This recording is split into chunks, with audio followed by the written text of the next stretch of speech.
Assalamualaikum warahmatullahi wabarakatuh. Kami dari kelompok 6 akan menjelaskan materi terkait dengan penelitian survei yang dimana sebelum masuk kepada video penjelasan penelitian survei, kami akan memperkenalkan diri terlebih dahulu.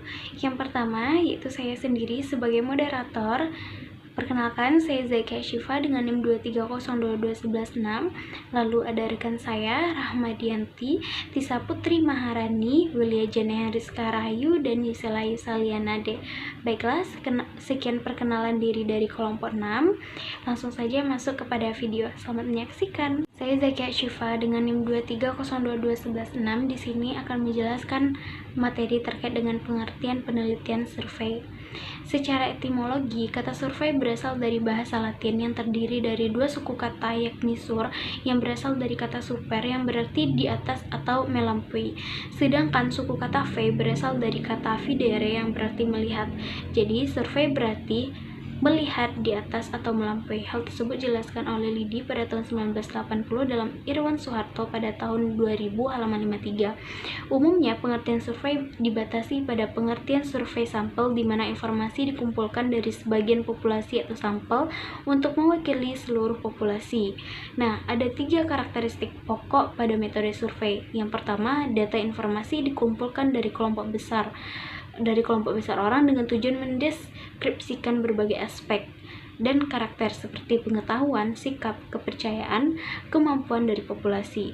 Lalu yang kedua, data informasi diperoleh dari pengajuan pertanyaan tertulis dan bisa juga lisan dari populasi.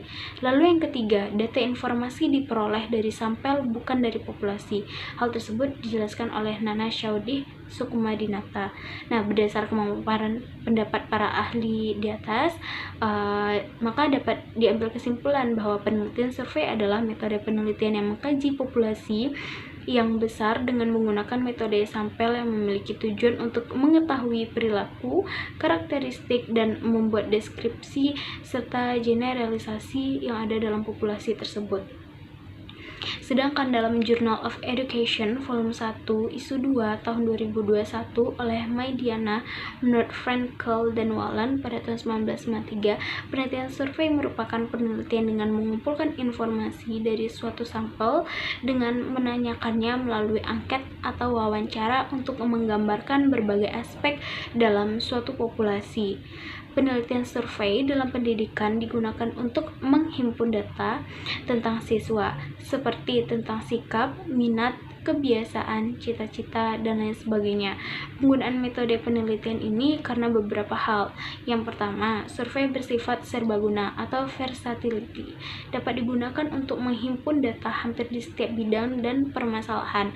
Lalu yang kedua, menggunakan survei dipandang cukup efisien atau efisiensi, dapat menghimpun informasi yang dapat dipercaya dengan biaya yang relatif, mudah dengan waktu yang tidak terlalu lama. Lalu yang ketiga, survei menghimpun data tentang populasi yang cukup besar dari sampel yang relatif kecil. Saya Yusela Yusaliana dengan NIM 230221114 akan menjelaskan materi terkait karakteristik ilmiah penelitian survei. Yang pertama itu adalah logis. Penelitian survei ini dilakukan dengan prosedur berpikir rasional, baik secara deduktif maupun induktif. Hal ini sesuai dengan paradigma positivisme yang dimana cara kerja yang tidak rasional tidak dapat digunakan. Kemudian yang kedua ada deterministik, yang dimana survei harus memiliki kerangka berpikir yang jelas dengan hipotesis yang dapat diuji. Nah, hipotesis tersebut itu berfungsi untuk menjelaskan hubungan antar variabel, baik berupa korelasi maupun hubungan sebab akibat atau kausal. Kemudian yang ketiga yaitu general, yang dimana hasil penelitian tidak hanya berlaku bagi sampel, tetapi juga digeneralisasikan ke populasi. Nah, karakter ini juga memungkinkan temuan penelitian dapat direplikasi pada kelompok atau diuji ulang oleh peneliti berikutnya. Kemudian yang keempat ada parsimonius atau hemat. Survei ini dinilai efisien karena menggunakan sampel untuk mewakili populasi yang besar.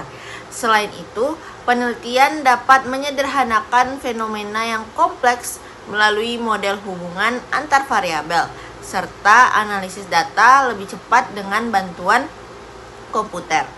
Kemudian yang terakhir itu adalah spesifik, yang dimana sebelum pengambilan data, peneliti wajib menyusun definisi operasional variabel secara jelas.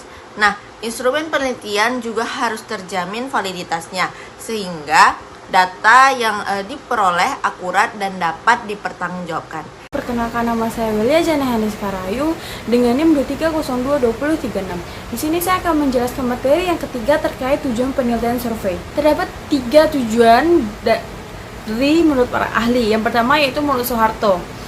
Diklasifikasikan mempunyai 2 tujuan. Yang pertama memberikan gambaran atau penjelasan tentang sesuatu, dan yang kedua melakukan analisis. Yang kedua yaitu menurut Masri Singaribun. Menurut Masri Singaribun, tujuan survei itu untuk mengumpulkan data sederhana dan menerangkan atau menjelaskan mempelajari suatu fenomena. Dan yang terakhir yaitu menurut Singaribun dan juga Effendi pada tahun 1995.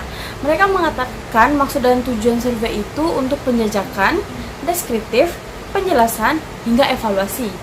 Baik, saya Rahmadianti dengan NIM 23022029. Di sini saya akan menjelaskan terkait langkah-langkah penelitian survei dan kelebihan dan kekurangan penelitian survei.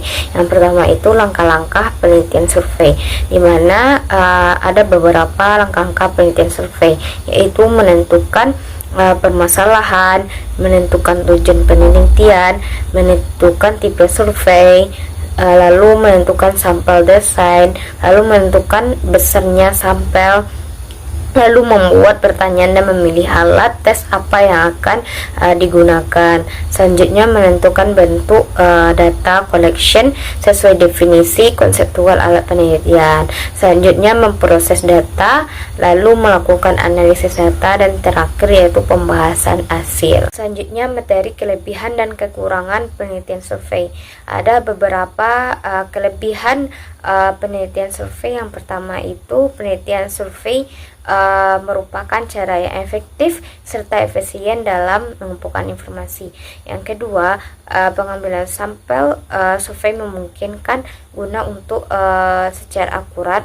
Yang ketiga, pengambilan sampel survei sangat berguna pada saat populasi minat sangat besar.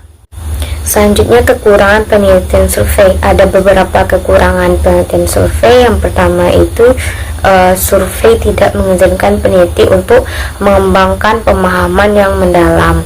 Yang kedua, responden sering tidak akan mau untuk memberikan informasi sensitif dalam survei.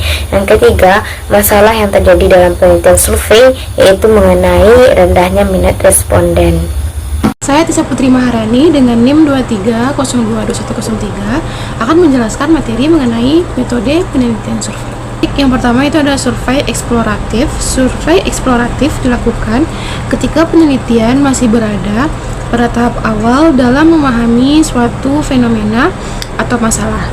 Metode ini bertujuan untuk menjajaki dan juga menemukan gambaran umum terkait suatu isu yang belum banyak diteliti. Survei jenis ini biasanya menghasilkan informasi dasar yang dapat digunakan untuk merumuskan hipotesis atau penelitian lanjutan. Contohnya, melakukan survei awal tentang penggunaan aplikasi pembelajaran digital pada anak usia dini. Yang kedua itu survei deskriptif. Survei deskriptif digunakan untuk memberikan gambaran mengenai suatu fenomena, peristiwa, atau karakteristik populasi pada waktu tertentu. Penelitian ini tidak menekankan pada hubungan antar variabel, melainkan lebih pada penyajian fakta secara sistematis dan juga akurat. Contohnya, survei mengenai tingkat kepuasan masyarakat terhadap pelayanan kesehatan. Yang ketiga itu ada survei explanatory. Survei ini bertujuan menjelaskan hubungan antar variabel baik bersifat korelasional maupun kausal. Metode ini sering digunakan untuk menguji hipotesis yang sudah dirumuskan sebelumnya.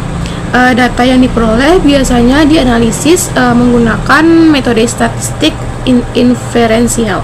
Contohnya penelitian mengenai hubungan motivasi belajar dengan prestasi akademik siswa. Yang keempat itu survei evaluatif. Survei ini dilakukan untuk menilai sejauh mana efektivitas suatu kebijakan, program, atau kegiatan tertentu.